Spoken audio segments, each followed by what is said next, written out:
Marriage, I've learned, is the world's longest-running hostage situation where both parties forgot who's holding the gun.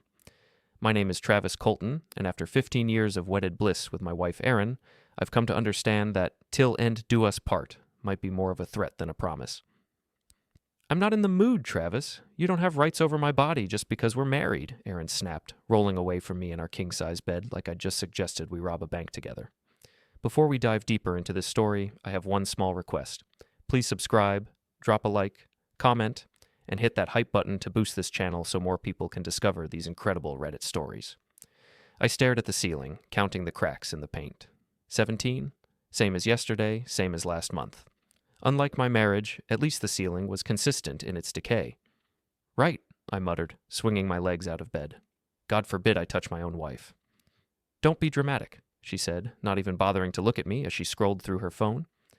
The blue light illuminated her face, making her look like some kind of digital ghost. I'm just tired. Tired. That was Erin's favorite word these days. Tired from work. Tired from the gym. Tired from existing in the same house as me, apparently. What she wasn't tired of, I'd soon discover, was spreading her legs for Chad Parks, her personal trainer at Elite Fitness. But I'm getting ahead of myself. I owned a small gym called Iron Will Fitness on the south side of Cleveland. Nothing fancy, just honest equipment for honest people who wanted to get strong without paying country club prices. Erin worked as a corporate attorney downtown, making 3 times what I did and never letting me forget it. Maybe you should get a real job, she'd say during our increasingly frequent arguments. Something with benefits and a future. I have a business, I'd reply. You have a hobby that pays rent. The morning after her latest rejection, I decided to test a theory. I stopped doing the little things. No more coffee waiting for her when she woke up. No more gas in her BMW. No more picking up her dry cleaning or pretending to care about her day. Why does the house smell different? She asked 3 days later, wrinkling her nose as she walked into the kitchen. Maybe because I'm not cleaning up after you like a maid anymore, I said, not looking up from my protein shake. What's gotten into you lately? You're never home. You smell like, I don't know, like you're somewhere else all the time. I almost laughed. She was accusing me of being somewhere else while she was literally texting her trainer boyfriend right in front of me. Just focusing on my hobby that pays rent, I said. That's when I started paying attention. Really paying attention.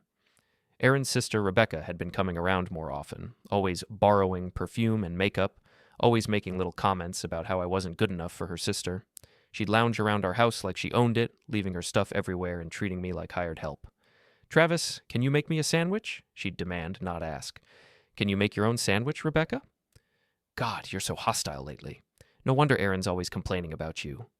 One evening, I was coming home late from the gym when I overheard Erin on the phone in our bedroom. I stood in the hallway, listening. He's so checked out, Maya. Honestly, maybe I should just move Chad in full time. At least he appreciates me. Maya was Erin's best friend, a yoga mom with too much time and too little sense, the kind of woman who turned gossip into an art form. Are you sure Travis doesn't suspect anything? Maya's voice came through the speakerphone. Please. He's too busy with his little gym to notice what's happening in his own house. Besides, Chad says Travis looks like he couldn't fight his way out of a paper bag. I stood there in my own hallway, in my own house, listening to my wife plan my replacement with her personal trainer and her gossip queen best friend. The rage that filled me wasn't hot. It was cold, calculating, patient. That night, while Erin slept, I went through her purse. Tucked behind her credit cards was a gym keycard for Elite Fitness, the same gym where she'd been working out 3 times a week for the past 6 months. The card was smeared with her lipstick, the expensive kind she only wore for special occasions. The next morning, I left a note on Chad's BMW in the Elite Fitness parking lot. You left your hair gel in my bed, bro. Erin exploded the next morning like a firecracker in a mailbox. What the hell is wrong with you? She screamed, waving her phone in my face. Chad is furious. Oh, he says you left some psychotic note on his car. I sipped my coffee calmly, watching her pace around our kitchen like a caged animal. Did I? Must have been the wind. This isn't funny, Travis. You're embarrassing me. I'm embarrassing you? I set down my mug and looked at her, really looked at her. Designer workout clothes that cost more than most people made in a week. Fresh highlights in her hair, new jewelry I hadn't bought her. That's rich, coming from someone who's been screwing her trainer for 6 months. Her face went white, then red, then white again. I don't know what you're talking about. Elite Fitness keycard in your purse, lipstick stains, late nights at the office. Should I go on? She tried to recover, switching to her lawyer voice. You went through my purse. That's a violation of my privacy. Your privacy? I laughed, but there was no humor in it. You gave up privacy when you gave my marriage away to some muscle-bound moron who probably thinks intellectual is a big word. That's when she played her trump card. She threw my clothes on the front lawn. I came home from the gym that afternoon to find my entire wardrobe scattered across our perfectly manicured suburban lawn like some kind of garage sale explosion. The neighbors were already gathering, whispering behind their hands. Mrs. Henderson from next door was taking pictures. Rebecca was sitting on our front porch, painting her nails and smirking like she'd just won the lottery. Erin says you can sleep somewhere else tonight, she said without looking up. Maybe your little gym has a couch? And maybe you can mind your own business for once in your miserable life. Ooh, hostile. I can see why she's upgrading. I gathered my clothes without a word, threw them in my truck, and drove to Iron Will. Jake Morrison, my only full-time employee, was locking up when I arrived. Boss, what's with the laundry? Jake was 25, built like a linebacker, and had the kind of loyalty you couldn't buy. He'd been working for me for 3 years, ever since he got out of the Army. Good kid, even if he did think protein powder was a food group. Wife's redecorating, I said. Mind if I crash in the office for a few days? Your house, your rules, but boss, you look like you want to hit something. I do, but not yet. That night, I set up a cot in my office and started planning. The gym had security cameras, good ones. I pulled up the footage from the past month, looking for anything useful. What I found was better than I'd hoped. There was Chad, using his keycard to enter after hours. There was Erin, meeting him in the yoga room. There they were, using my equipment for activities that definitely weren't in any fitness manual. But I also found something else. Footage of Chad vandalizing my gym, putting sugar in the water bottles, loosening bolts on equipment, trying to sabotage my business while screwing my wife. The next morning, I made a friend. Officer Mike Rodriguez worked out at Iron Will every Tuesday and Thursday. Good cop, honest guy, recently divorced himself. Mike, hypothetically speaking, what would happen if someone was caught on camera vandalizing a business? Hypothetically? That's destruction of property? Maybe criminal mischief? Why? I showed him the footage. His expression darkened. This guy's been sabotaging your equipment? Jesus, Travis, someone could have been hurt. Yeah, someone could have. You want to press charges? Not yet, but I want to know my options. That afternoon, I got a call from Jake. Boss, that pretty boy trainer was here again. Trashed the place after I left. Dumped protein powder everywhere, broke a mirror in the men's locker room. Did the cameras catch it? Every second. I smiled for the first time in weeks. Perfect. I left another note on Chad's car. You owe me for the protein shakes and the sheets. This time, I made sure half the elite fitness parking lot could see me do it. Word would get back to Erin within an hour. In a town like ours, gossip traveled faster than bad news and twice as far. My phone rang 20 minutes later. You bastard, Erin hissed. You're making me look like an idiot. You're doing that all by yourself, sweetheart. I'm just providing the audience. This stops now, Travis. I mean it. Or what? You'll cheat on me? Sleep with my business competitor? Oh, wait, you already did that. She hung up. I was just getting started. That weekend, I posted flyers around town advertising a couples bootcamp at Iron Will Fitness. Free session, open to everyone, special guest instructor from Elite Fitness.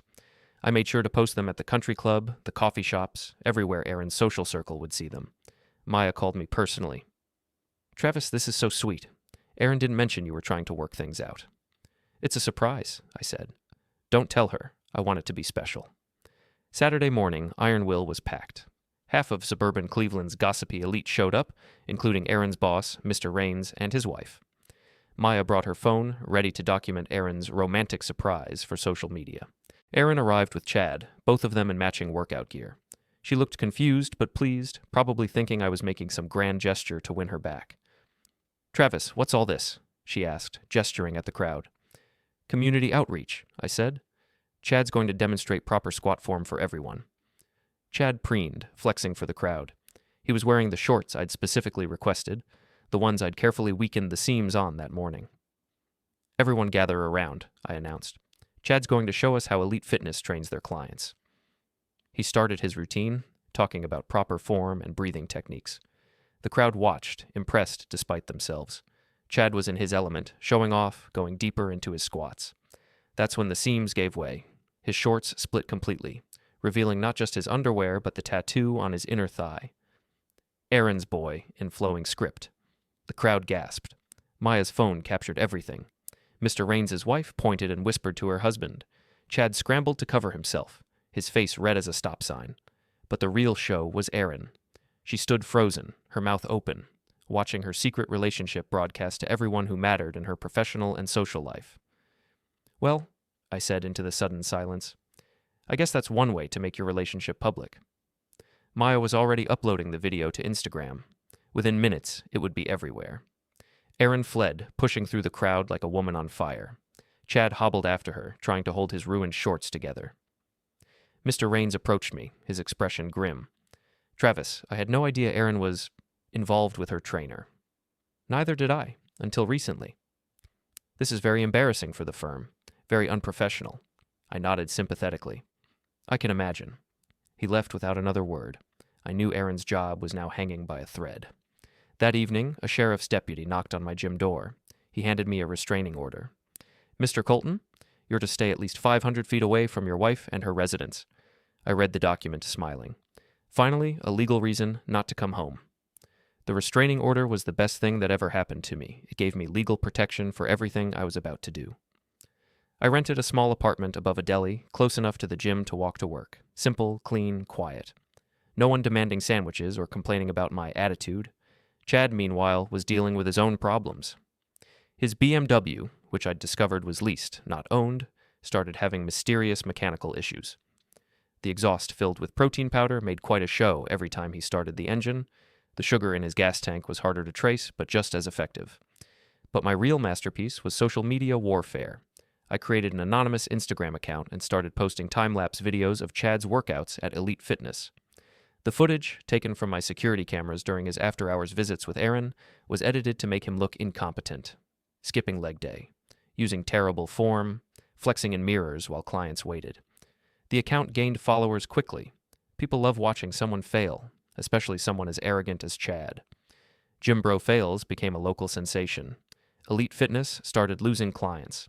But Erin wasn't going down without a fight. She had allies, and they were rallying. Rebecca moved into my house, claiming she needed to support her sister through this difficult time. Maya organized a girls' night. That was really a strategy session. They were planning something. I found out what when Rebecca showed up at my apartment one evening, wearing a dress that left nothing to the imagination. "Travis," she purred, leaning against my doorframe, "I think we need to talk." "About what?" "About how Erin never appreciated you, about how some women know how to treat a real man." She stepped closer, her perfume overwhelming in the small space. "Sisters always share everything, you know." I looked at her, really looked at her.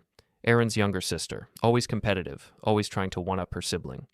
This wasn't seduction, it was sabotage. "Rebecca, is this family loyalty or just boredom?" Her face flushed. "Excuse me?"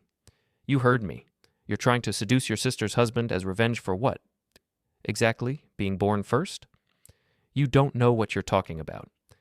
I know you've been stealing from Erin for months. Perfume, jewelry, cash from her purse. I know you're broke because you got fired from your last job for sleeping with your married boss. I know you're here because you think I'm your meal ticket." She stepped back like I'd slapped her. "You're crazy." "No, I'm informed. There's a difference." She left, slamming the door hard enough to rattle the windows. The next day, Jake called me with interesting news.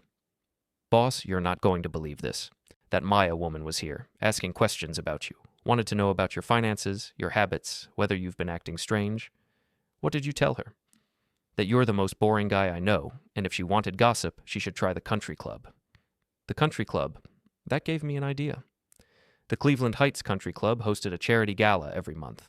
Erin and Chad would definitely attend. She never missed a chance to network, and he'd want to show off their relationship now that it was semi-public. I bought a ticket, one ticket, for myself. The gala was everything I expected. Overpriced drinks, underdressed socialites, and enough fake smiles to power a small city.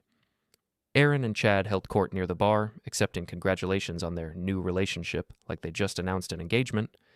I waited until the evening's presentation began, then made my move. The club had a projection system for their charity slideshow. It wasn't hard to hack. The password was literally Country Club 3. Amateur hour. Halfway through a presentation about local youth programs, the screen changed. Security footage from Iron Will Fitness filled the wall. Chad, breaking mirrors and dumping protein powder. Chad and Erin in the yoga room, doing things that would make a sailor blush. Chad's car getting the sugar treatment with a clear shot of my face as I did it. The room fell silent. 300 people watched my wife and her boyfriend's greatest hits, projected in high definition. Erin's scream cut through the silence like a knife. "Turn it off! Turn it off!" But it was too late. Phones were out, recording everything. Maya was frantically trying to delete her own social media posts, but the damage was done. Mr. Raines stood up, his face like thunder. "Erin, my office, Monday morning." She tried to respond, but he was already walking away. Chad grabbed the microphone from the podium. "This is all fake. He's trying to frame us." "Frame you?" I stood up, speaking clearly. "Chad, you're on camera vandalizing my business. That's not framing, that's evidence." Security escorted me out, but I was smiling. The real show was just beginning. Monday morning, Erin was fired. Maya called to tell me, her voice gleeful with gossip. "She's completely ruined, Travis. Mr. Raines said she violated the firm's morality clause. Chad got fired too. Elite Fitness doesn't want the bad publicity." "That's unfortunate," I said, not meaning it. "Rebecca's been telling everyone that Erin was planning to divorce you and take half the gym." That was interesting, and probably true. "What else is Rebecca saying?" "Oh, you know, sister stuff. How Erin never loved you. How she was just waiting for the right moment to leave. How you were too stupid to see it coming." Rebecca was making a mistake. She was talking too much. And in a town like ours, everything eventually got back to everyone. I decided to help it along. That evening, I went to Murphy's Pub, the local watering hole where half the neighborhood spent their evenings. Rebecca was there, holding court at the bar, telling anyone who'd listen about her sister's master plan. "She was going to clean him out," Rebecca slurred, 3 drinks past discretion.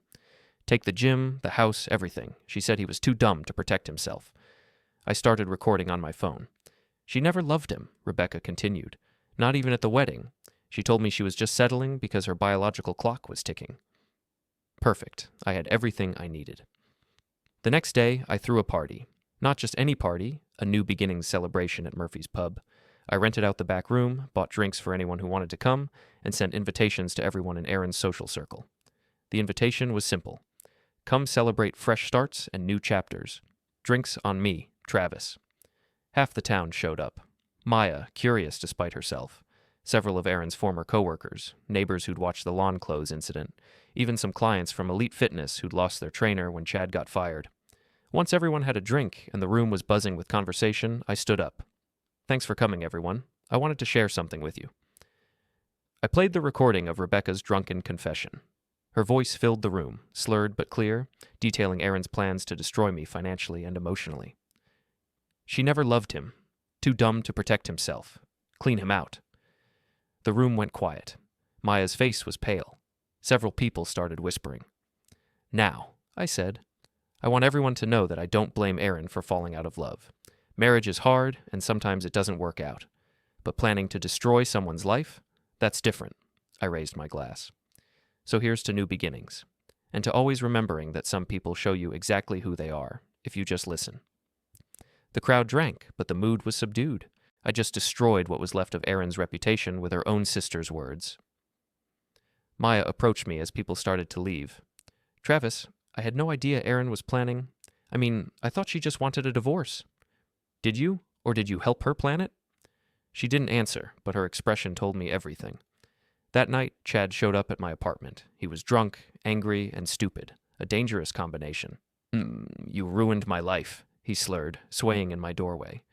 "You ruined your own life the moment you decided to screw my wife in my gym." "She was going to leave you anyway." "Maybe, but she wasn't going to humiliate me publicly until you came along." He took a swing at me. Big mistake. I'd been a bouncer for 5 years before opening Iron Will. I knew how to handle drunk idiots who thought their fists could solve their problems. I sidestepped his punch, grabbed his wrist, and twisted his arm behind his back. He went down hard, his face hitting my apartment's hallway carpet. "Chad, listen carefully. You're going to walk away right now, and you're never going to bother me again. If you do, I'll press charges for the gym vandalism, and you'll spend the next year in county jail. Are we clear?" He nodded frantically. I let him go, and he stumbled away, holding his shoulder. But I wasn't done with him yet. The next morning, I got a call from Jake. "Boss, you need to get down here. Someone tried to break into the gym last night." I found the front door jimmied, equipment moved around, and my office ransacked. The security cameras told the story. Chad and Erin working together, looking for something. They'd been searching for the original security footage, trying to destroy the evidence of Chad's vandalism and their affair. What they didn't know was that I'd already given copies to Officer Rodriguez and stored backups in 3 different locations, but their break-in gave me an idea for the perfect finale. I called everyone I could think of: Maya, Rebecca, Erin's former coworkers, half the neighborhood. I told them all the same thing. Emergency at Iron Will Fitness. Come quick. Then I called Erin. Your boyfriend tried to rob my gym last night. That's ridiculous. Chad wouldn't. I have it on camera, both of you, actually. Silence. Here's what's going to happen, I continued. You're going to come to the gym at 8 tonight, both of you. You're going to clean up the mess you made, and you're going to do it while I live stream the whole thing. You can't make us... I can press charges for breaking and entering. I can sue you both for damages. Or you can spend 2 hours cleaning my gym while I provide commentary. Your choice. She hung up, but I knew they'd come. They were desperate now, and desperate people make predictable choices. At 8 o'clock sharp, Erin and Chad arrived at Iron Will. I was waiting with my phone, live stream already running. Welcome to Cleaning Up Your Mess, I announced to the camera. Tonight's guests are my soon-to-be ex-wife and her boyfriend, who decided to redecorate my gym without permission. The live stream had 50 viewers already, growing by the minute. Word was spreading. I'm not doing this, Chad said. Then you're going to jail, I replied. Officer Rodriguez is on speed dial. They started cleaning. Erin, in her designer workout clothes, scrubbing protein powder off the floor. Chad, his muscles useless for anything practical, trying to figure out how to operate a mop. My commentary was merciless. Notice how Chad holds the mop like it's a foreign object. I guess when you spend all your time looking in mirrors, you never learn basic life skills. The viewer count hit 200. And there's Erin, discovering that cleaning requires actual work. Who knew? 300 viewers. Maya arrived in person, drawn by the social media buzz. Then Rebecca, looking horrified. Then half the neighborhood, gathering outside to watch through the windows. They say love is sweaty, I told the camera. Turns out so is revenge. For 2 hours, they cleaned while I narrated their humiliation. The live stream reached 1,000 viewers. People were sharing it, commenting, making it a local viral sensation. When they finished, both of them were exhausted, dirty, and completely humiliated. There, Erin said, throwing down her cleaning rag. Are you happy now? Getting there, I said. That's when I revealed my final surprise. Chad's BMW was parked outside, but it wasn't alone. I'd had it towed onto the front lawn of the country club, decorated with gym towels and a sign, "From Erin's boy." The live stream captured their reactions perfectly. Chad's face went white. Erin started crying, real tears, not the fake ones she'd used during our marriage. You want to know the funny thing? I said to the camera. I never wanted revenge, I just wanted honesty. But when someone tries to destroy your life, sometimes you have to show them what destruction really looks like. The crowd outside started applauding. Maya was recording everything on her own phone. Rebecca had disappeared, probably realizing she was next on my list. This is over now, Erin said. We're done. Yes, I agreed. We are. I ended the live stream, but the damage was permanent. By morning, the video had been viewed 10,000 times. Erin and Chad were local celebrities for all the wrong reasons. 6 months later, the divorce was final. Erin got nothing, the gym was protected in a trust, and her affair voided any claim to alimony. Chad moved to another state, his reputation too damaged to recover locally. Rebecca tried to sue me for emotional distress, but gave up when I threatened to release recordings of her admitting to stealing from Erin. Maya reinvented herself as a relationship counselor, using our story as a cautionary tale about the importance of communication in marriage. I kept Iron Will Fitness, expanded to a second location, and started dating a nice woman named Jennifer, who thought honesty was more important than appearances. The last time I saw Erin, she was working as a paralegal in Akron, driving a 10-year-old Honda and living in a studio apartment. She looked smaller somehow, diminished by the consequences of her choices. She didn't see me, but I saw her. And for the first time in years, I felt something that wasn't anger or hurt or the need for revenge. I felt free. Sometimes the best revenge isn't destroying someone's life. It's building a better one without them in it. But sometimes, when someone tries to destroy you first, you have to show them exactly what they're up against. I walked into my gym, looked around at the business I'd built and protected, and smiled. Best workout I'd ever had.